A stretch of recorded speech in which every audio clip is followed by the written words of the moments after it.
मेरा नाम है अभय गुप्ता और स्वागत है आप सभी का चाणक्य इंस्टीट्यूट ऑफ एजुकेशन के ऑनलाइन प्लेटफॉर्म पे। मैंने आपको बताया था कि पिछले कुछ दिनों से हम लोग लूसेंट हिस्ट्री को डिस्कस कर रहे हैं, जो कि कॉम्पिटिटिव एग्जाम के लिए बहुत महत्वपूर्ण मानी जाती है। आज हम लोग कई इसमें चैप्टर डिस्कस कर चुके हैं, जैसे ऐतिहासिक स्रोत, हड़प्पा सभ्यता, इसके अलावा ऋग्वैदिक काल और लेटर ऋग्वैदिक काल।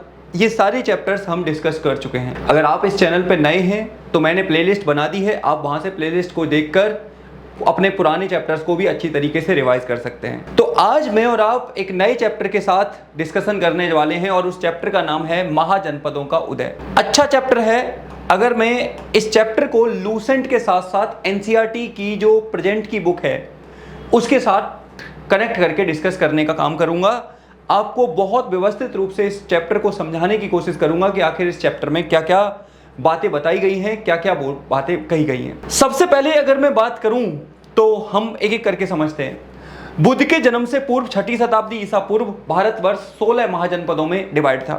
कितने महाजनपद हुआ करते थे हमारे देश में? 16 महाजनपद हुआ करते थे।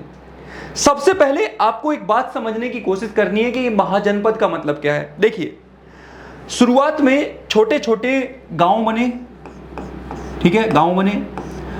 गांव के बाद गांव थोड़े बड़े बड़े होने लगे तो उनको जनपद कहा जाने लगा, जनपद। और जब ये जनपद बहुत ज्यादा बड़े हो गए, इनका एरिया बहुत ज्यादा बढ़ने लगा या बड़ा हो गया, तो इनको महाजनपद कहा गया, महाजनपद कहा गया। इसी तरह से अगर मैं बात करूं तो जैसे शुरुआत में छोटे शहर होते हैं, फिर बड़े शहर होते हैं और फिर बहुत ज्यादा बड़े शहर जिनको महानगर कहा जाता है। इसी तरह से भारत के अलग अलग हिस्सों में 16 महाजनपदों का उदय हुआ था। 16 महाजनपद विकसित हुए थे, जिनकी जानकारी मुझे और आपको एक बौद्ध ग्रंथ अंगुत्तर निकाय से मिलती है। एक क्वेश्चन यहां से पूछा जाता है कि निम्न में से कौन सा ग्रंथ 16 महाजनपदों की व्यवस्थित जानकारी देता है, तो आपका आंसर हो जाएगा अंगुत्तर नाम का जो ग्रंथ है वो 16 महाजनपदों की जानकारी देता है। और ये अंगुत्तर निकाय जो ग्रंथ है ये बौद्ध ग्रंथ है। कौन सा ग्रंथ है? बौद्ध ग्रंथ है। ये बात दिमाग में बहुत व्यवस्थित रूप से आपको रखनी है। किसके बारे में बात कर रहा हूं मैं बात कर रहा हूं 16 महाजनपदों के बारे में। अब यहीं पर एक एक करके मैं आपके साथ चीजें डिस्कस करने वाला हूं, ध्यान से सुनिएगा। क्या है? 6ठी शताब्दी ईसा पूर्व 16 महाजनपदों का उदय हुआ। इनकी जानकारी हमें बौद्ध ग्रंथ अंगुत्तर निकाय से मिलती है। कौन से ग्रंथ से? बौद्ध ग्रंथ अंगुत्तर निकाय से इंफॉर्मेशन इसकी मिलती है। किसकी? तो आंसर है 16 महाजनपदों की। याद रहेगा, 16 महाजनपदों की जानकारी मुझे और आपको इनसे मिलती है। थोड़ा सा आगे हम बात करते हैं, अगले टॉपिक पर थोड़ा जानने की कोशिश करते हैं इनके बारे में। मैं इन 16 महाजनपदों का आपको डिस्कशन दूं उससे पहले कुछ बातें और बताना चाहता हूं, जिसका मेंशन मुझे और आपको एनसीईआरटी में किया गया है, या एनसीईआरटी में इनका वर्णन मुझे और आपको मिलता है। सो ध्यान से सुनिएगा और समझने की कोशिश करिए इसके बारे में। जस्ट ए मिनट, मैं एक नया पेज ले लूं। एक मिनट रुकिएगा, मैं एक नया पेज ले लूं, ठीक है, जिससे कि मैं आपके साथ डिस्कशन कर सकूं। ओके, एक मिनट रुकिएगा। हाँ, मैंने एक नया पेज ले लिया है, ठीक है, व्हाइट बोर्ड वाला। अब ध्यान से सुनिए। सबसे पहले अगर मैं बात करूं इसकी, तो टोटल कितने महाजनपद थे? तो आंसर है टोटल महाजनपदों की संख्या थी 16। 16 महाजनपद, महाजन, ठीक है, जनपद। पहली बात। दूसरी बात, 16 महाजनपदों में से 15 महाजनपद उत्तर भारत में थे। कहां? उत्तर भारत में। 15 महाजनपद आपको कहां देखने को मिलेंगे? उत्तर भारत में थे। एकमात्र महाजनपद जो आपको कहां देखने को मिलेगा? एकमात्र महाजनपद जो कि दक्षिण भारत में था, दक्षिण भारत में था। और जो ये महाजनपद दक्षिण भारत में था, आपको याद रखना है, इसका नाम था अस्मक। क्या नाम था? अस्मक। इसका नाम था अस्मक। और ये महाजनपद आपको क्या गोदावरी रिवर के किनारे देखने को मिलेगा? गोदावरी रिवर के किनारे था, जिसकी राजधानी हुआ करती थी पोटली। क्या राजधानी? इसकी राजधानी हुआ करती थी पोटली। तो मैंने क्या आपको बताया? सबसे पहले 16 महाजनपद थे। 16 महाजनपदों में से 15 महाजनपद उत्तर भारत, दैट मींस नॉर्थ इंडिया में थे, और एकमात्र महाजनपद दक्षिण भारत में था, जिसका नाम था अस्मक। क्या नाम था? अस्मक, जिसकी राजधानी पोटली हुआ करती थी। दिमाग में रखिएगा, इंपॉर्टेंट बात है। तीसरी बात अगर मैं बात करूं, यहीं पर 2 बात बता दी। तीसरी बात क्या मुझे और आपको ध्यान से समझनी है, ध्यान से सुनना। एक बार, 1 मिनट के लिए। तीसरी बात अगर मैं बात करूं तो क्या, तीसरी बात अगर मैं बात करूं तो इसमें से महाजनपदों पर शासन करने का काम राजा करते थे। कौन करते थे? राजा। ज्यादातर महाजनपदों को वंशानुगत व्यवस्था से रूल किया जाता था। कैसी? वंशानुगत। अगर मैं वंशानुगत को इंग्लिश में बात करूं तो हायरार्किकल सिस्टम देखने को मिलता था। लेकिन कुछ राज्य ऐसे थे जहां पर लोगों का समूह रूल करता था। क्या? लोगों का समूह, लोगों का समूह, लोगों का समूह शासन करता था। क्या शासन करता था? लोगों का समूह शासन करता था। और लोगों के समूह के शासन को क्या बोलते थे? इन लोगों के समूह के शासन, जहां पर लोगों का समूह शासन करता था, उस व्यवस्था को ओलिगार्की बोलते थे। क्या बोलते थे? ओलिगार्की। जहां पर लोगों का समूह शासन करता था उस व्यवस्था को ओलिगार्की बोलते थे, या इनको गणराज्य कहा जाता था। गणराज्य मतलब एक ऐसा राज्य जिसके प्रमुख को, जिसके राजा को नियुक्ति करने का काम लोगों के द्वारा किया जा रहा है। तो मैंने क्या बताया? अधिकतर महाजनपद वंशानुगत शासन व्यवस्था में थे, लेकिन कुछ महाजनपद ऐसे थे जिन पर लोगों का समूह, जिनको इलेक्ट करने का काम, जिनको चुने जाने का काम लोग करते थे और लोगों का समूह शासन करता था। और जहां पर लोगों का समूह शासन करता था, ऐसी व्यवस्था को क्या बोलते थे? ऐसी व्यवस्था को ओलिगार्की कहा जाता था। क्या कहा जाता था? ऐसी व्यवस्था को ओलिगार्की कहा जाता था। क्या बोला जाता था? ऐसी व्यवस्था को ओलिगार्की कहा जाता था। इसके अलावा प्रत्येक महाजनपद की अपनी एक किलेबंद राजधानी थी। प्रत्येक महाजनपद की एक किलेबंद राजधानी थी और यही सबसे बड़ा प्रशासनिक केंद्र भी माना जाता था। यही सबसे बड़ा प्रशासनिक केंद्र भी माना जाता था, दिमाग में रखिएगा। इसके अलावा ये जो राज्य थे, इन राज्यों के प्रशासन को चलाने के लिए राजा अपने नागरिकों से विभिन्न प्रकार के कर लेते थे और उसी कर व्यवस्था से संपूर्ण व्यवस्था को मैनेज करने का काम किया जाता था। ये सारी बातें आपको याद रखनी है। किसके बारे में? तो मैं बात कर रहा हूं 16 महाजनपदों के बारे में। दिमाग में रखिएगा, अपन किसके बारे में बात कर रहे थे? तो अपन बात कर रहे थे 16 महाजनपदों के बारे में। दिमाग में रहेगा, हम बात कर रहे थे कितने के बारे में? 16 महाजनपदों के बारे में। अब हम बात कर लेते हैं ये 16 महाजनपद भारत में कहां कहां पे थे। ध्यान से सुनिएगा, एक एक करके मैं इन 16 महाजनपदों का आपके साथ डिस्कशन करने वाला हूं। एक बार मैप में आप देख सकते हो, ये इस तरह से थे 16 महाजनपद। देखो यहाँ पे मैप में 16 महाजनपदों के बारे में आपको इंफॉर्मेशन मिल जाएगी। देखो सारे के सारे, अगर आप यहाँ से ट्रॉपिक ऑफ कैंसर बनाते हो तो सारे के सारे आपको नॉर्थ इंडिया में मिलेंगे, 15 आपको उत्तर भारत में देखने को मिलेंगे, एकमात्र आपको दक्षिण भारत में देखने को मिलेगा जिसका नाम था अस्मक, और इसकी कैपिटल क्या हुआ करती थी? पोटली। क्या हुआ करती थी? पोटली। और याद रखिएगा कौन सी रिवर के किनारे था ये? तो गोदावरी रिवर के किनारे था। ठीक है, गोदावरी रिवर के किनारे था। मैं आपको ये समझा चुका हूं। अब एक एक करके मैं आपको बाकी महाजनपदों के बारे में डिटेल इंफॉर्मेशन देता हूं, तो ध्यान से मुझे सुनिएगा। सबसे पहले अपन बात करते हैं कुछ महाजनपदों के बारे में। देखिए कौन कौन से महाजनपद हुआ करते थे, ये 16 महाजनपद। सबसे पहला है अंग। अंग की राजधानी थी चंपा और वर्तमान में ये भागलपुर, मुंगेर और बिहार वाला क्षेत्र है। मगध सर्वाधिक शक्तिशाली महाजनपद हुआ करता था। बताऊंगा किस तरह से ये सर्वाधिक शक्तिशाली महाजनपद हुआ था। इसकी राजधानी थी गिरिब्रिज या राजगृह, ठीक है, जो कि वर्तमान में पटना, गया, बिहार वाला रीजन। काशी इसकी राजधानी वाराणसी थी, वर्तमान में वाराणसी के आसपास वाला क्षेत्र, याद रखिएगा। वत्स इंपॉर्टेंट है, कौशाम्बी वर्तमान में इलाहाबाद के आसपास वाला क्षेत्र। वज्जी वैशाली, विदे, मिथिला, मुजफ्फरपुर और दरभंगा वाला क्षेत्र। कौशल श्रावस्ती, फैजाबाद, आज के कल का जो उत्तर प्रदेश का अयोध्या, फैजाबाद वाला। अवंती, उज्जैन, महेश्मती, इसके इंपॉर्टेंट है। अवंती की 2 राजधानी थी, एक उज्जैन और एक महेश्मती, जो वर्तमान में मालवा, मध्य प्रदेश वाला क्षेत्र। मल्ल इंपॉर्टेंट है, कुशावती इसकी राजधानी थी, वर्तमान में उत्तर प्रदेश के देवरिया वाला क्षेत्र। पांचाल, अहिछत्र, काम्पिल, वर्तमान में बरेली, बदायूं और फर्रुखाबाद वाला क्षेत्र। बदायूं याद रखिएगा, पांचाल। चेदी, शक्तिमती, वर्तमान में बुंदेलखंड, उत्तर प्रदेश वाला क्षेत्र। यानी कि आप इनसे ध्यान से समझोगे तो अधिकतर, अगर पूछा जाए कभी क्वेश्चन कि अधिकतर 16 महाजनपद वर्तमान के किस राज्य में देखने को मिलते हैं, तो आंसर क्या हो जाएगा? उत्तर प्रदेश में। ज्यादातर महाजनपद उत्तर प्रदेश में थे, जिनकी संख्या 8 थी। 8 आपको उत्तर प्रदेश में देखने को मिलेंगे। फिर आपका कुरु, कुरु वाला क्षेत्र कहां? तो कुरु की राजधानी इंद्रप्रस्थ, आधुनिक दिल्ली, मेरठ, हरियाणा वाला क्षेत्र। मत्स्य इंपॉर्टेंट है, ये क्वेश्चन पूछा गया है। मत्स्य महाजनपद कहां? विराटनगर। विराटनगर वर्तमान में आपको, इसकी राजधानी विराटनगर थी, वर्तमान में जयपुर के, राजस्थान के आसपास वाला क्षेत्र, जयपुर के आसपास वाला क्षेत्र। कंबोज, इसकी राजधानी थी हाटक, वर्तमान में राजौरी और हजारा वाला क्षेत्र, जो कि पाकिस्तान में है। इंपॉर्टेंट है कंबोज, ठीक है, याद रखिए। हाटक जो पाकिस्तान में चला गया। सूरसेन, मथुरा, आजकल मथुरा उत्तर प्रदेश वाला क्षेत्र। अस्मक, जिसकी राजधानी थी पोटली या पोतन, वर्तमान में गोदावरी नदी का क्षेत्र। और एक दक्षिण भारत का एकमात्र महाजनपद, मैंने क्या बताया? 15 महाजनपद जिनका डेवलपमेंट उत्तर भारत में हुआ, एकमात्र महाजनपद जो आपको दक्षिण भारत में देखने को मिलेगा जिसका नाम था असमक, और लास्ट में गंधार जिसकी कैपिटल थी तक्षशिला, वर्तमान में रावलपिंडी और आपका पाकिस्तान पेशावर और कुछ हिस्सा अफगानिस्तान वाले क्षेत्र को इस तरह से जानते हैं। अब इसमें मैंने आपको बताया कि ये टोटल 16 महाजनपद हुआ करते थे। इन 16 महाजनपदों की राजधानी जानकारी मुझे और आपको बौद्ध ग्रंथ अंगुत्तर निकाय से मिलती है। किससे? बौद्ध ग्रंथ अंगुत्तर निकाय से इन 16 महाजनपदों की जानकारी मिलती है। दिमाग में रखिएगा इनके बारे में। अगले टॉपिक पे आइए।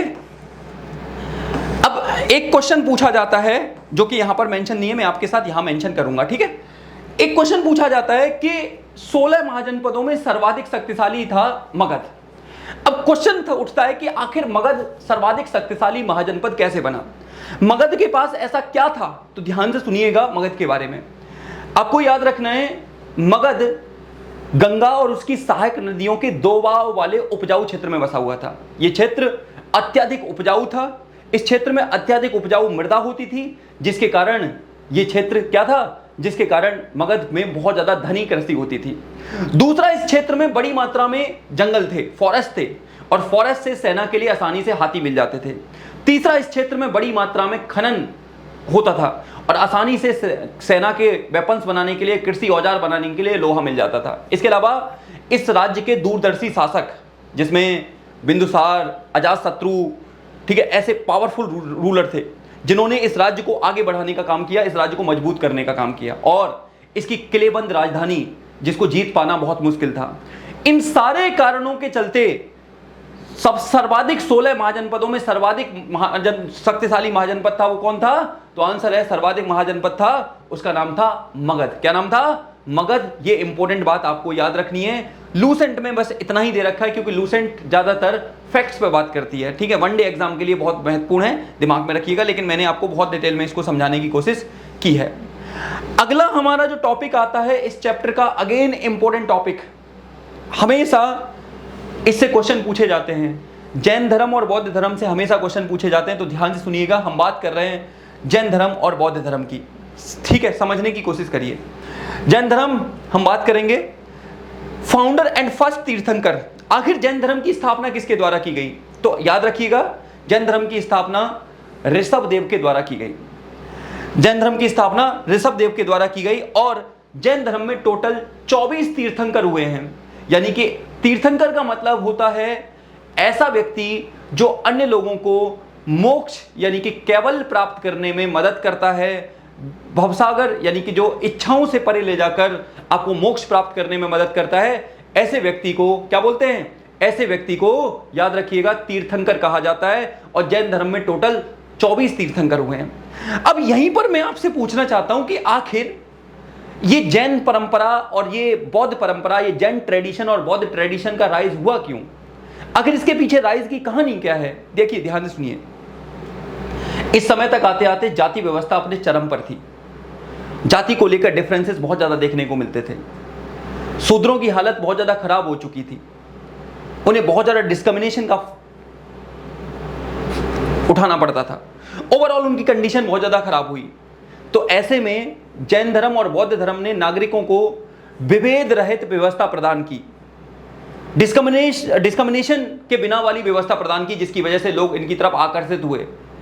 ब्राह्मण प्रणाली से लोग छुटकारा पाना चाहते थे, इसी वजह से बड़ी मात्रा में लोग जैन धर्म और बौद्ध धर्म के विचारों से प्रभावित हुए और वो बहुत तेजी से जैन धर्म और बौद्ध धर्म की तरफ आकर्षित होने लगे, जिसकी वजह से ये धर्म बहुत तेजी से उभर कर सामने आए। तो मैंने आपको बताया जैन धर्म की स्थापना किसके द्वारा की गई? तो इसके प्रथम तीर्थंकर थे ऋषभ देव, यानी कि जैन परंपरा की शुरुआत ऋषभ देव के द्वारा की गई है। जबकि इसको बाद में सबसे ज्यादा पॉपुलर कौन करेगा? तो 14वें तीर्थंकर जिनका नाम है, बताइए, जिनका नाम है क्या? महावीर स्वामी। इनके बारे में अभी हम बात करने वाले हैं, ध्यान से सुनिएगा।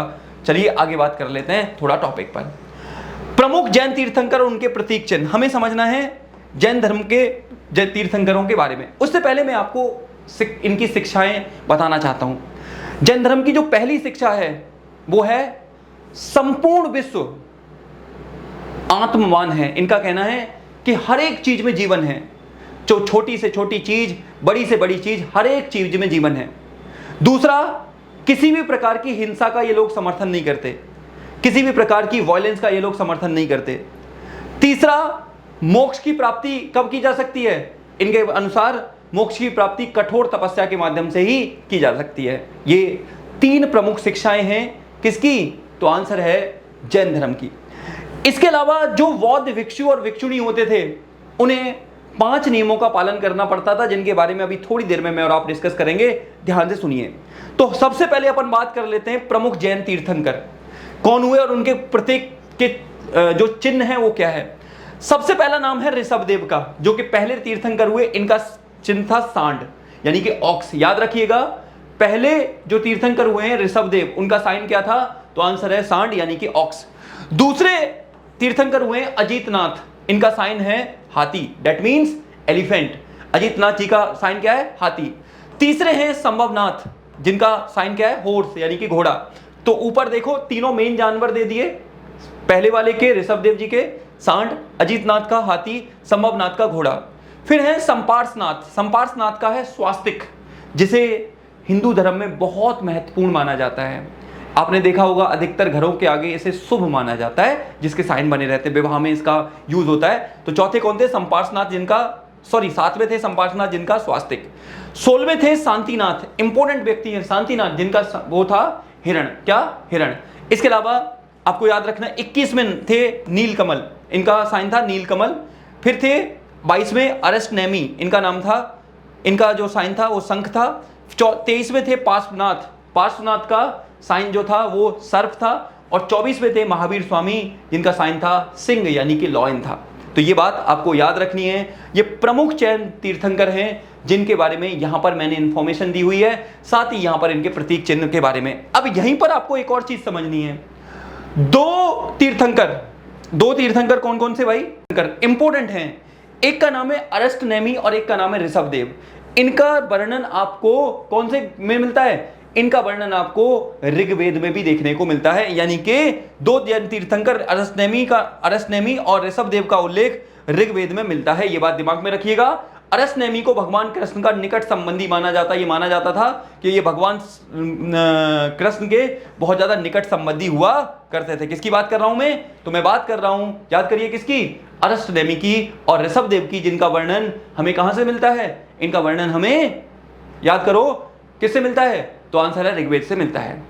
अगला टॉपिक आता है, अब हम कुछ जैन तीर्थंकरों के बारे में डिटेल में देखेंगे, जिसमें 23वें एक हैं पार्श्वनाथ जी, जैन धर्म के 23वें तीर्थंकर, काशी के इक्ष्वाकु वंशीय राजा अश्वसेन के पुत्र। यह पूछा जाता है कि कौन से तीर्थंकर काशी के इक्ष्वाकु राजा क्या अश्वसेन के पुत्र थे? तो उनका नाम है पार्श्वनाथ। 30 वर्ष की अवस्था में संन्यास इन्होंने ले लिया और इनकी प्रमुख शिक्षाएं हैं। इन्होंने कुछ टीचिंग्स दी, इन्होंने कुछ शिक्षाएं दी। पहली शिक्षा, हिंसा ना करना, आपको किसी भी प्रकार को किसी को इंजर नहीं करना है, हिंसा नहीं करनी है। दूसरा, हमेशा सत्य बोलना, नो लाइंग, आपको किसी भी प्रकार से झूठ नहीं बोलना है। तीसरा, अस्ते मतलब चोरी ना करना, आपको चोरी नहीं करनी है। संपत्ति यानी कि अपराग्रह, आपको संपत्ति जरूरत से ज्यादा होल्ड नहीं करनी है, जरूरत से ज्यादा संपत्ति को होल्ड नहीं करना है। ये 4 प्रमुख शिक्षाएं पार्श्वनाथ की थी। कौन से राजा के पुत्र थे? तो आंसर इक्ष्वाकु राजा, याद करिए, अश्वसेन के पुत्र थे, 23वें तीर्थंकर हुए। और इनकी शिक्षा क्या है? सबसे पहले हिंसा ना करना, सदा सत्य बोलना, चोरी ना करना और संपत्ति ना रखना। संपत्ति का मतलब आपको जरूरत से ज्यादा संपत्ति नहीं रखनी है। लेकिन मजे की बात बताऊं, मजे की बात यह है कि भारत में जो सबसे अमीर समुदाय है वो जैन समुदाय ही है। और यहाँ पे इनके प्रिंसिपल में क्या बोला गया है कि आपको संपत्ति नहीं रखनी। लेकिन याद रखिएगा, ये लोग ज़्यादातर ये बिजनेसमैन क्लास हैं, इसी वजह से इनका योगदान बहुत ज़्यादा देखने को मिलता है हमारी इकॉनमी में। तो इम्पोर्टेंट वर्ग है, याद रखिएगा, जैन समुदाय हमारे देश में, जो कि हमारी इकॉनमी की एक तरीके से लाइफलाइन है, हमारी इकॉनमी की रीढ़ के नाम से भी इनको जाना जाता है। और अच्छे खासे टैक्स पेयर हैं ये लोग। आगे बात करते हैं अगले टॉपिक पे। अब आइए, फिर 24वें कौन हुए? महावीर स्वामी। आपने देख लिया 4 सिद्धांत जो मैंने बताया अभी। 5वां एक और जोड़ेंगे जो होगा ब्रह्मचर्य, वो होगा इनका महावीर स्वामी का। 24वें तीर्थंकर महावीर स्वामी कौन से थे? 24वें तीर्थंकर थे। इनका जन्म 540 ईसा पूर्व कुंडलग्राम वैशाली में हुआ था। बचपन का नाम इनका वर्धमान था। पिता का नाम सिद्धार्थ, जो कि ज्ञात कुल के सरदार थे, और मम्मी का नाम त्रसला, जो कि लिच्छवी नरेश चेटक की बहन थी। लिच्छवी के जो राजा थे चेटक उनकी बहन थी, त्रसला जिनकी इनकी मम्मी थी। इनकी वाइफ का नाम था यशोदा और इनकी एक बेटी भी थी। इनकी बेटी का नाम था अनोजा या प्रदर्शनी, ठीक है, अनोजा या प्रदर्शनी, जिसकी शादी जमाली नाम के व्यक्ति से हुई थी। इनके दामाद का नाम था जमाली नाम के व्यक्ति से इनकी शादी हुई थी। इनकी बेटी की अनोजा की शादी हुई थी। तो दोबारा बोल रहा हूं, कौन से थे? 24वें तीर्थंकर थे। जन्म 540 ईसा पूर्व कुंडलग्राम वैशाली में हुआ था। बचपन का नाम वर्धमान था। पिता का नाम सिद्धार्थ और माता का नाम त्रसला। और एक और बात, पत्नी का नाम था यशोदा और इनकी बेटी का नाम क्या था? अनोजा प्रदर्शनी, जिसकी शादी जमाली नाम के व्यक्ति से हुई थी, यानी कि इनके दामाद का नाम था जमाली। अब देखो, ध्यान से सुनो। अब क्या है, 30 वर्ष की आयु में अपने भाई नंदीवर्धन से आज्ञा लेकर इन्होंने संन्यास ले लिया। नंदीवर्धन से अनुमति लेकर संन्यास ले लिया। 12 वर्षों तक कठोर तप किया और जब कठोर तप किया तो जम्वक के समीप ऋजुपालिका नदी पर साल वृक्ष के नीचे इनको ज्ञान की प्राप्ति हुई। क्वेश्चन पूछा जाता है कि महावीर स्वामी को किस नदी के किनारे ज्ञान की प्राप्ति हुई? तो आंसर है ऋजुपालिका नदी के किनारे इनको ज्ञान की प्राप्ति हुई, इनको नॉलेज मिली, इनको एनलाइटमेंट मिला। याद रखिएगा। अब जैसे ही ज्ञान की प्राप्ति हुई तो ये क्या कहलाए? जिन का मतलब होता है विजेता। किस चीज का विजेता भाई? ऐसा व्यक्ति जो अपनी इच्छाओं पर कंट्रोल कर ले, ऐसा व्यक्ति जो अपने विचारों पर कंट्रोल कर ले, ऐसा व्यक्ति जो अपनी भावनाओं पर कंट्रोल कर ले, ऐसे व्यक्ति को जिन कहा जाता है। इसके अलावा ये अरहत, पूज्य, निग्रंथ, बंधनहीन के नाम से जाने गए और इस तरह से महावीर स्वामी को एनलाइटमेंट ज्ञान की प्राप्ति हुई और वो 24वें तीर्थंकर रहे। अब क्वेश्चन उठता है कि इन्होंने पहला उपदेश कहां दिया? तो इन्होंने अपना पहला उपदेश दिया राजगीर या राजगृह, बिहार में वितलांचल पहाड़ी पर बराकर नदी के तट पर। इन्होंने अपना पहला जो उपदेश दिया वितलांचल पहाड़ी पर बराकर नदी के तट पर, प्राकृत या अर्धमागधी भाषा में। इसके अलावा इनके अनुयायी कौन से? निर्गंथ अनुयायी थे। प्रथम अनुयायी जामिल था, जो इनका खुद का दामाद था। प्रथम भिक्षुणी नरेश दधिवाहन की पुत्री चंपा। अपने शिष्यों को 11 गणधरों में विभाजित किया। इन्होंने अपने शिष्यों को 11 गणधरों में यानी कि 11 समूहों में विभाजित करने का काम किया। याद रखिएगा। इसके अलावा महावीर के बाद प्रथम उपदेशक। अब क्वेश्चन उठता है कि महावीर स्वामी के बाद प्रथम उपदेशक कौन बना? तो आर्य सुधर्मा प्रथम उपदेशक बना। और इनकी डेथ कहां हुई? तो मृत्यु यानी कि निर्वाण की प्राप्ति 468 बीसी में पावापुरी राजगीर बिहार में इनकी मृत्यु हुई। मल्ल राजा षष्टिपाल के ने इनका अंतिम संस्कार किया और इस तरह से ये निर्वाण की प्राप्ति हुई, इनको मोक्ष की प्राप्ति हुई और ये हमेशा के लिए ईश्वर की आप कह सकते हो चले गए। अब इनके बारे में कुछ और बातें हैं। There are some characteristics of Jain धर्म। जैन धर्म की यहां पर कुछ कैरेक्टरिस्टिक्स हैं, कुछ विशेषताएं हैं जो आपको समझनी है। सबसे पहली विशेषता क्या है? जैन धर्म ने अपने आध्यात्मिक विचारों को सांख्य दर्शन से ग्रहण किया। इंपॉर्टेंट है, आध्यात्मिक विचार सांख्य फिलॉसफी से रिलेटेड हैं। इनके जो जैनिज्म स्पिरिचुअल जो थॉट है वो सांख्य फिलॉसफी थे। जैन धर्म ईश्वर की मान्यता में नहीं मानता है। जैन धर्म ईश्वर में नहीं मानता। ईश्वर से ऊपर ये तीर्थंकरों को मानते हैं, जिनको मानते हैं। जैन धर्म में आत्मा की मान्यता है। आत्मा की मान्यता का मतलब सिंपल सा है। आत्मा ये कहा जाता है कि आप जिस प्रकार का कर्म करोगे उसी प्रकार की आपकी आत्मा देखने को मिलेगी, आपका रीबर्थ भी उसी प्रकार का होगा। आत्मा मानते हैं। महावीर पुनर्जन्म एवं कर्मवाद में विश्वास करते थे। ये कर्मवाद में विश्वास करते थे, पुनर्जन्म में भी मानते थे। इनका कहना था कि व्यक्ति जिस प्रकार के काम करता है उसका पुनर्जन्म उसी प्रकार की योनि में देखने को मिलता है। That means they believe in the rebirth. इसके अलावा जैन धर्म के 3 त्रिरत्न हैं, सम्यक दर्शन, सम्यक ज्ञान और सम्यक आचरण। इसका मतलब राइट, आपको बिलीव, अच्छा सोचना है, अच्छी नॉलेज लेनी है और अच्छे एक्शन लेने हैं। और इसके लिए आपको 5 महाव्रतों का पालन करना पड़ेगा। ये 5 महाव्रत कौन कौन से थे जरा बताइए। अभी आपको मैंने बताया। सबसे पहला महाव्रत अहिंसा, फिर सत्य, अस्तेय और अपराग्रह। अस्तेय मतलब चोरी ना करना, अपराग्रह मतलब जरूरत से ज्यादा धन को संरक्षित ना करना और लास्ट में ब्रह्मचर्य का पालन करना। आपको याद होना चाहिए ये शुरुआत के चारों किसने दिए? तो 23वें तीर्थंकर पार्श्वनाथ ने, जबकि 5वां किसने दिया? तो 24वें तीर्थंकर महावीर स्वामी के द्वारा दिया गया। जरा बताइए महावीर स्वामी का साइन क्या था? करिए जरा कमेंट में कमेंट, महावीर स्वामी का साइन क्या था? अभी पढ़ के आए हो तो आंसर है, बता दो। मैं बता दूं? यस, मैं बता देता हूं, सांड। सही बोल रहा हूं? गलत बोल रहा हूं? सांड पहले वाले का था, ऋषभ देव जी का था सांड, और महावीर स्वामी का था शेर यानी कि लॉयन। दिमाग में रखिएगा, इंपॉर्टेंट बात है। यहां अगला देखिए, जैन धर्म के सप्तभंगी ज्ञान को अन्य नाम स्यादवाद और अनेकांतवाद के नाम से जाना जाता है। इंपॉर्टेंट है, तुमसे पूछा जाता है कि स्यादवाद की परंपरा निम्न में से किस धर्म में देखने को मिलती है? Your answer is it is related to Jainism. Jainism में देखने को मिलती है स्यादवाद की परंपरा। अब क्वेश्चन उठता है, जैन धर्म का बाद में विभाजन भी हुआ। बिल्कुल मैं आपके साथ डिस्कशन करूंगा कि बाद में जैन धर्म का विभाजन कब हुआ। देखिए हुआ क्या था, 300 ईसा पूर्व में, लगभग 300 ईसा पूर्व में मगध वाले रीजन में जो वर्तमान का बिहार है, वहां 12 वर्षों का भीषण अकाल पड़ा। खाने के लिए चीजें खत्म हो गई थी, सुविधाएं खत्म हो गई थी।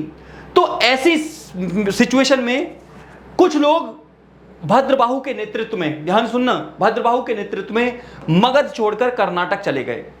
और जब वो कर्नाटक चले गए तो इन्होंने सभी प्रकार के वस्त्रों का त्याग कर दिया, सभी प्रकार की इच्छाओं का त्याग कर दिया और वस्त्र विहीन रहने लगे।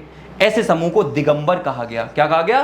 दिगंबर कहा गया। दोबारा बोल रहा हूं, 300 ईसा पूर्व में मगध वाले क्षेत्र में एक भीषण अकाल पड़ा। तो ऐसे में भद्रबाहु के नेतृत्व में बहुत सारे बौद्ध भिक्षु क्या छोड़कर, मगध छोड़कर कर्नाटक चले गए और वहां पहुंचकर इन्होंने अपनी इच्छाओं को कंट्रोल करने के लिए सभी प्रकार के वस्त्रों का त्याग कर दिया। इनका कहना था कि वस्त्र भी किसी न किसी प्रकार से आपके आचरण को खराब करते हैं। इसी वजह से इन्होंने हर एक प्रकार के क्लॉथिंग को त्याग दिया, रिजेक्ट कर दिया और इनके समूह को क्या बोला गया? दिगंबर। जबकि जो स्थूलभद्र के लीडरशिप में, स्थूलभद्र की लीडरशिप में जो मगध में ही रहे, जिन्होंने श्वेत वस्त्र धारण करना शुरू किया, ऐसे लोगों को श्वेतांबर कहा गया। क्या कहा गया? ऐसे लोगों को श्वेतांबर कहा गया। और इस तरह से 300 VC में the Jainism was divided in two parts. First is Digambar and second is Shwetambar. Digambar means ये लोग क्लॉथ नहीं पहनते हैं, क्लॉथ का त्याग करते हैं, और श्वेतांबर मीन्स जो लोग व्हाइट कलर के क्लॉथ को पहनते हैं, याद रखिएगा। इसके अलावा एक और चीज है, वो है अणुव्रत। कई जगह आपने अणुव्रत शब्द का भी आपने देखा होगा। अणुव्रत कौन से होते हैं? तो वो जैन समूह जो अपने परिवारों के साथ रहते हैं, उन लोगों के लिए अणुव्रत शब्द का इस्तेमाल किया जाता है। ये बात दिमाग में रखिएगा जैनिज्म के बारे में। अब यहीं पर जैनिज्म से रिलेटेड कुछ और तथ्य भी हैं जो मैं और आप डिस्कस करने वाले हैं, कुछ अन्य तथ्यों के बारे में। पहला तथ्य क्या है? जैन धर्म को मानने वाले कुछ राजा। This is very very important. किस किस शासक ने जैन धर्म की परंपरा को माना? जिसमें एक नाम है उदयन, बदराजा, चंद्रगुप्त मौर्य और कलिंग नरेश खारवेल, राष्ट्रकूट रूलर अमोघवर्ष और चंदेल शासक। ये वो शासक हैं जिन्होंने जैन धर्म की परंपरा को माना। दोबारा, उदयन, उदयन याद रखिए, उदयन ये वही व्यक्ति है जिसने पाटलिपुत्र यानी कि वर्तमान का पटना नामक शहर बसाया था।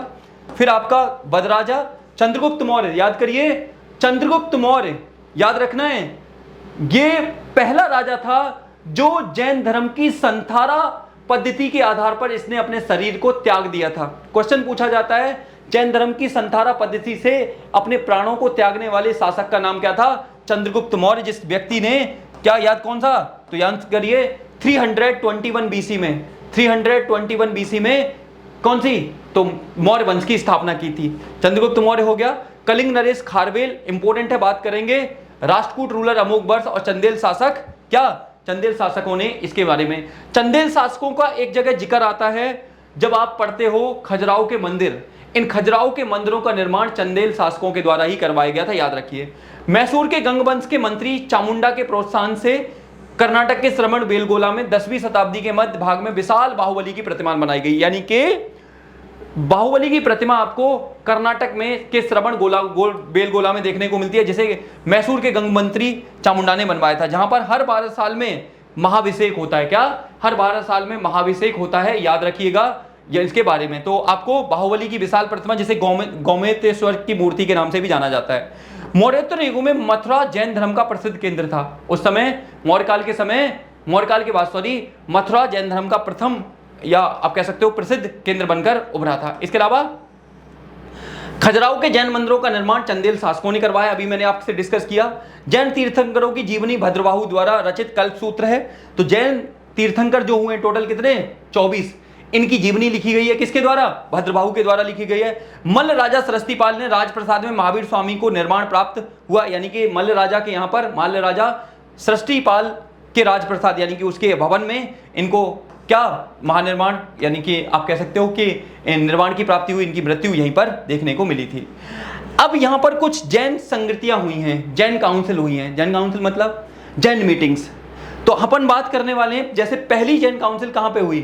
तो आप कहोगे सर पहली जैन काउंसिल कब हुई? तो देखिए प्रथम 300 ईसा पूर्व में पाटलिपुत्र में, जिसका लीडर कौन था? स्थूलभद्र। और इसी 300 ईसा पूर्व में जब पाटलिपुत्र में हुई तो यहीं से जैनिज्म दो पार्ट में बट गया, एक हिस्सा दिगंबर कहलाया और एक हिस्सा श्वेतांबर कहलाया।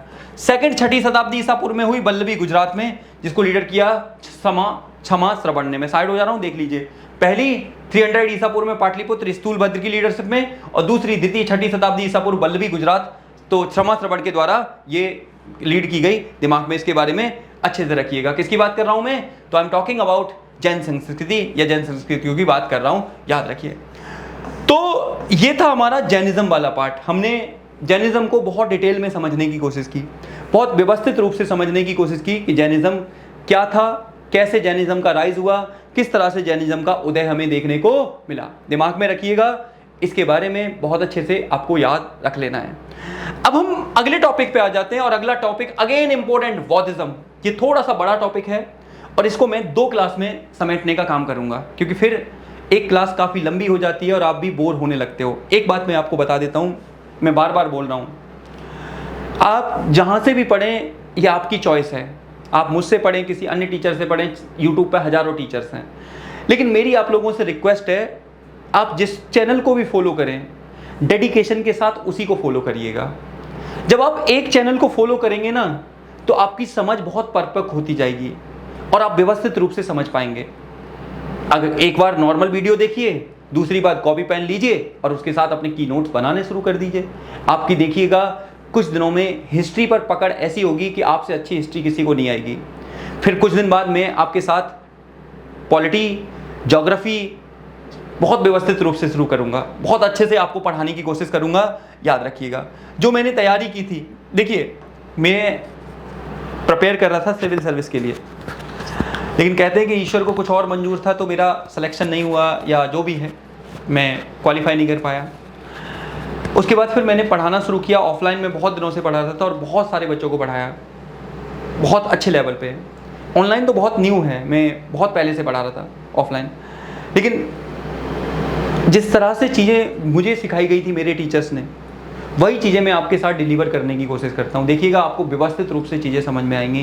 तो अपन आज एक दूसरे चैप्टर को शुरू करते हैं, जिसका नाम है बौद्धिज्म। ध्यान से सुनिए, इंपॉर्टेंट है।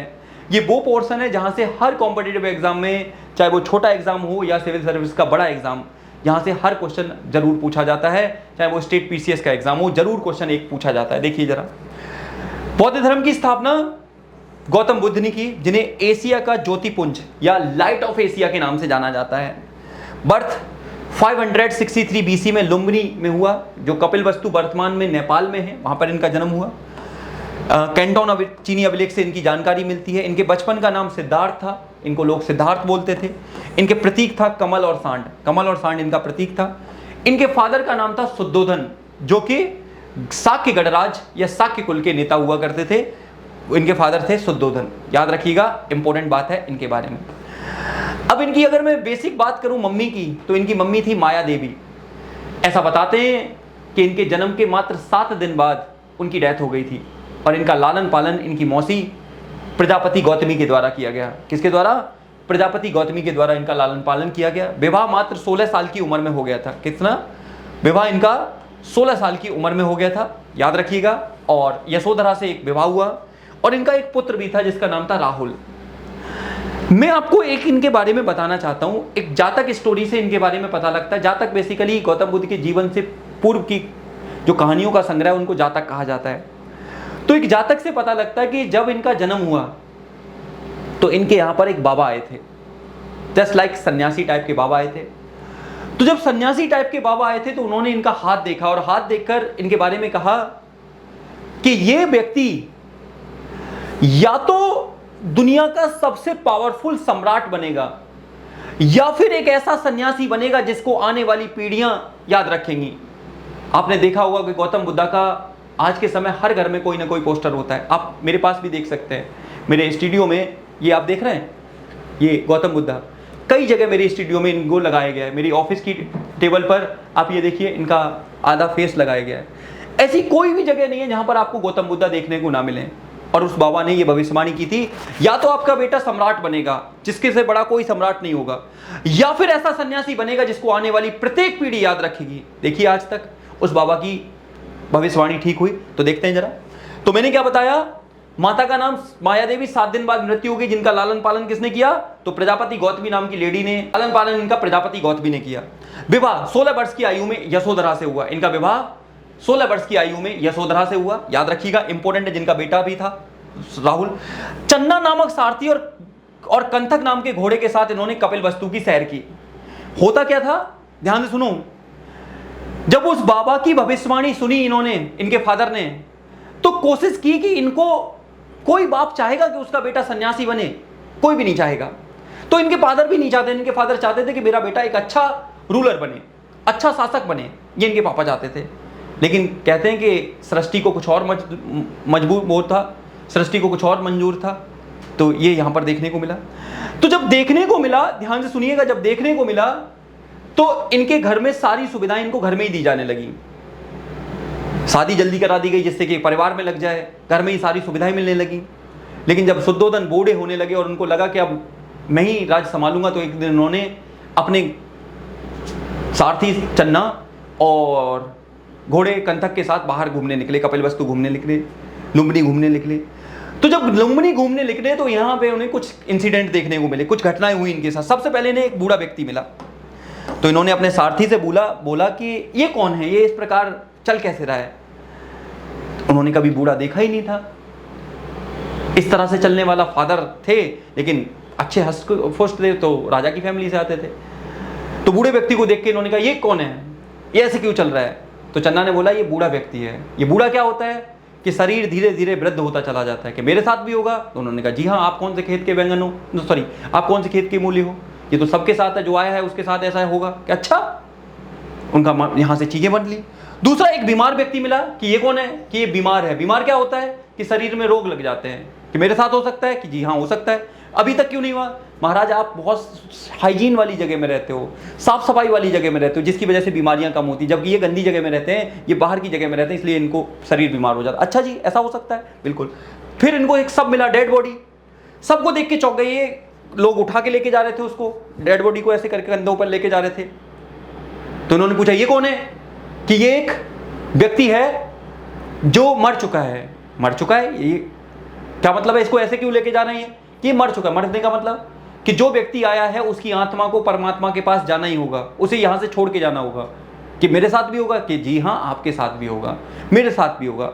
और यहीं से उनका मन परिवर्तन होना शुरू हो गया। फिर उन्हें अंत में एक सन्यासी मिला, एकदम ब्राइट फेस, ना कोई आने का गम ना कोई जाने का गम, बहुत व्यवस्थित। और सन्यासी को देखकर उन्होंने कहा कि ये व्यक्ति कौन है। उन्होंने कहा, ये एक सन्यासी है। सन्यासी कौन होता है, तो सन्यासी वो व्यक्ति होता है जो अपनी इच्छाओं को कंट्रोल करके अपनी इच्छाएं बस में कर लेता है। अच्छा, तभी इसको इतनी खुशी है। ये बात कौन कह रहा है, चन्ना समझा रहा है किसको, आंसर है गौतम बुद्धा को। और जैसे ये बात समझ में आई, उन्होंने भी डिसाइड कर लिया कि वो भी सन्यास लेंगे और वो इस मोक्ष की दुनिया को छोड़कर एक सन्यासी की दुनिया जीना शुरू कर देंगे। किसकी बात कर रहा हूँ, मैं बात कर रहा हूँ, याद रखिएगा, किसकी, गौतम बुद्धा की। आगे 29 वर्ष की अवस्था में उन्होंने गृह त्याग कर दिया, ठीक है। और उनके गृह त्याग करने की घटना को, उनके घर छोड़ने की घटना को महाविनिष्क्रमण के नाम से जानते हैं, यानी कि मेगालोपैथी के नाम से जानते हैं। और उनकी इसके घर छोड़ने का प्रतीक क्या था, हॉर्स। याद रखिएगा, तुमसे क्वेश्चन पूछा जाता है घर छोड़ने की घटना को क्या बोलते हैं, तो आंसर है महाविनिष्क्रमण यानी कि मेगालोपैथी। और इसका साइन क्या था, इसका साइन था हॉर्स, याद रखिएगा। ज्ञान की प्राप्ति, अब उनको ज्ञान की प्राप्ति कैसे हुई, ध्यान से सुनो। वैशाली पहुंचे, घर छोड़ा, वैशाली पहुंचे और वैशाली पहुंचकर अलार कलाम नाम के व्यक्ति को अपना क्या बनाया, गुरु बनाया। तो कई जगह पूछा जाता है कि गौतम बुद्ध का पहला गुरु कौन था, तो आंसर है अलार कलाम, जो कि सांख्य दर्शन न्यूमरोलॉजी के बहुत अच्छे ज्ञाता थे। प्रथम गुरु बनाए इन्होंने। फिर राजगीर पहुंचकर इन्होंने रुद्र करामुत से योग की शिक्षा ली, जो उनके सेकंड गुरु थे। उरुबेला में पहुंचकर इन्होंने 5 साधकों से मीटिंग की, जिनका नाम था कौंडिल्य, बप्पा, भादिया, महानामा और अग्गासी। इन 5 लोगों से मीटिंग की, इन 5 लोगों से डिस्कशन करने का काम किया। किसने, तो आंसर है गौतम बुद्धा ने इन 5 लोगों से काफ़ी ज़्यादा डिस्कशन किया, काफ़ी ज़्यादा ज्ञान की बातें इनकी हुई। यहाँ पे। तो पहला गुरु कौन था? अलार कलाम। दूसरा रुक करामत पुत्र, फिर उरुवेला में 5 साधकों से ये मिले। आगे आइए, गया। अब ध्यान से सुनो, गया में क्या हुआ? बोध गया। 6 वर्ष की कठिन तपस्या के बाद इनको ज्ञान की प्राप्ति हुई। और जैसे ही इनको ज्ञान की प्राप्ति हुई, कहाँ? 35 वर्ष की आयु में बैसाख की पूर्णिमा की रात इनको ज्ञान की प्राप्ति हुई। याद रखिएगा, इनको ज्ञान की प्राप्ति हुई। और पीपल के वृक्ष के नीचे निरंजना नदी के किनारे इनको ज्ञान की प्राप्ति हुई। और इस तरह से सिद्धार्थ यहीं से गौतम बुद्ध के नाम से जाने लगे। सिद्धार्थ को बुद्ध कहा जाने लगा। ज्ञान की प्राप्ति कहाँ हुई? बोध गया नामक स्थान पर। और सिंबल क्या था? पीपल या बोधि वृक्ष इनका सिंबल था। पीपल या बोधि वृक्ष इसका सिंबल था और यहां पर इनको ज्ञान की प्राप्ति हुई। अब इंपॉर्टेंट 1-2 बात और सुनिए, उसके बाद मैं यहां पर इसको छोड़ दूंगा। विशेषताओं पर अगली क्लास में अपन डिस्कस करेंगे क्योंकि क्लास बहुत लंबी हो जाएगी। ठीक है, अब यहां पर क्या है? अब देखो जरा ध्यान से सुनो, ज्ञान की प्राप्ति हो गई इनको। उपदेश, इन्होंने पहला उपदेश कहां दिया? पहला उपदेश ऋषिपत्तनम सारनाथ में। इन्होंने पहला उपदेश कहां दिया? ऋषिपत्तनम सारनाथ में अपना पहला उपदेश दिया। और इस पहले उपदेश की घटना को क्या बोला गया? धर्म चक्र परिवर्तन। इस पहले उपदेश की घटना को धर्म चक्र परिवर्तन बोला गया। जबकि घर छोड़ने की घटना को महाविनिष्क्रमण, मेगालोपैथी के नाम से जाना गया और पहले उपदेश को धर्म चक्र परिवर्तन के नाम से जाना गया। सर्वाधिक उपदेश इन्होंने कहां दिए? श्रावस्ती में। कौशल नरेश की राजधानी श्रावस्ती में इन्होंने सर्वाधिक उपदेश दिया। और इनके शिष्य कौन कौन थे? अनुयायी कौन कौन बने? बिंबिसार, प्रसेनजित, उदयन, ये इनके फॉलोवर बने। और प्रथम अनुयायी कौन था? तो तपस्सु और कालिक इनके प्रथम वो थे। अब क्या हुआ? 483 ईसा पूर्व कुशीनारा देवरिया में इनकी मृत्यु हो गई। और इनकी मृत्यु की घटना को क्या बोलते हैं? महापरिनिर्वाण। क्या बोलते हैं? इनकी मृत्यु की घटना को महापरिनिर्वाण के नाम से जाना जाता है। प्रतीक चिन्ह क्या है? स्तूप। गौतम बुद्ध के अवशेषों को बनाकर एक इस तरह से बिल्डिंग बना दी जाती थी। एक सेमी सर्कुलर, अर्ध गोलाकार बिल्डिंग बना दी जाती थी। इसी अर्ध गोलाकार बिल्डिंग को स्तूप कहा जाता था। और मल्ल राजा के द्वारा इनका अंतिम संस्कार किया गया था। तो मल्ल राजा ने ही किसका? गौतम बुद्ध का अंतिम संस्कार किया था। ये बात अच्छे से आपको याद रखनी है। किसके बारे में? तो I am talking about Gautam Buddha. Gautam Buddha के बारे में आपको ये याद रख लेना है। इसके बारे में मैंने क्या बोला? पहला उपदेश ऋषिपत्तनम सारनाथ में, जिस घटना को धर्मचक्र परिवर्तन कहा गया। सर्वाधिक उपदेश श्रावस्ती में। अनुयायी बिंबिसार, प्रसेनजित, उदयन, प्रथम अनुयायी तपस्सु और कालिक। और मृत्यु 483 में उत्तर प्रदेश के कुशीनगर के देवरिया में, और वहां जिसको महापरिनिर्वाण कहा गया। और साइन क्या है? स्तूप। और इनका अंतिम संस्कार किसने किया? मल्ल राजा के द्वारा इनका अंतिम संस्कार किया गया। तो ये था बौद्ध धर्म की बेसिक बातें। अगली क्लास में यानी कि कल की क्लास में मैं आपके साथ डिस्कस करूंगा बौद्ध धर्म की विशेषताएं। और उसके बाद मैं जल्दी ही 1-2 दिन से में ही दिन में 3 क्लास आए करेंगी। बता देता हूँ, एक क्लास करंट अफेयर की, एक क्लास हिस्ट्री की और एक क्लास पॉलिटी की। कुछ दिन बाद आपका स्टैटिक जीके, फिर आपका रीजनिंग, मैथ्स, इस तरह से सारी कॉम्पिटिटिव एग्जाम की क्लासेस अवेलेबल होना शुरू हो जाएंगी। व्यवस्थित तैयारी आप कर सकते हो बिना किसी पेमेंट के। बस आपको अगर चीज़ें अच्छी लगती हैं तो आप हमारे लिए इतना कर सकते हो कि इसको प्रमोट करें, जिससे कि चैनल सच बताऊं तो मोनेटाइज हो, और मोनेटाइज होगा तो चीज़ें और भी बहुत व्यवस्थित रूप से की जा सकती है। तो इसी बात के साथ मैं आपसे ये आशा रखूंगा कि आप लास्ट तक वीडियो देखेंगे, नोट्स बनाएंगे और व्यवस्थित तैयारी आप अपनी करेंगे। तो इसी बात के साथ मैं अपनी बात खत्म करूंगा और मिलूंगा आपसे ऐसी ही नई क्लास में। तब तक आप अपना ख्याल रखिए, मस्त से पढ़िए, चीज़ों को रिवाइज करिए और अपने पंखों को, अपने जो आपके पेरेंट्स हैं उनके सपनों को अच्छे से बुनने का काम करिए। तो इसी बात के साथ मिलूंगा अगली क्लास में। तब तक के लिए आप सभी का धन्यवाद। जय हिंद, जय भारत।